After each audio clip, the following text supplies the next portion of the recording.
একটা সাফল্য বদলে দিতে পারে অনেক ছবি।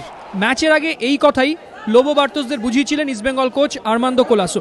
আর রবিবাসরীয় ডার্বি ম্যাচের শেষে ইস্টবেঙ্গলে যেন হঠাৎ করেই বিতর্ক সব উধাও। চনমনে দল আর মোহনবাগানে তখন শুরু হয়ে গিয়েছে হারের ময়নাতদন্ত। দুই শিবিরে সাফল্য ব্যর্থতার এই ছবি থাকলেও মিল একটা জায়গাতেই। সোমবারই দুই দল আইএসএল এর জন্য এক ঝাঁক ফুটবলার ছাড়ল। ইস্টবেঙ্গল ও মোহনবাগানের এখন যে অবস্থা তাতে পরের ম্যাচগুলিতে ভরসা বিদেশি ও রিজার্ভ বেঞ্চের ফুটবলাররা। এদিকে প্রাক্তন ফুটবলাররা বলছেন মোহনবাগানের বিদেশিদের যে অবস্থা তাতে ম্যাচ জেতা সত্যি কঠিন ছিল। এরা সব স্লো, পাতাই বলো, গোয়া বলো, এরা তো সব বেস্ট ফর্ম নিজের দেশে খেলে এসছে।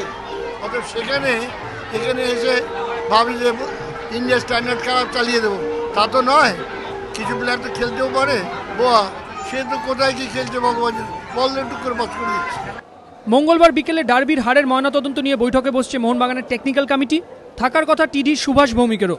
মোহনবাগানে যখন হার নিয়ে চুলচেরা বিশ্লেষণ, তখন ইস্টবেঙ্গল কোচের চিন্তায় থাকবে নতুন দল নিয়ে কিভাবে তিনি ফরমেশন সাজাবেন। রক্তিম ঘোষ ও কুন্তল চক্রবর্তী, এবিপি আনন্দ, কলকাতা।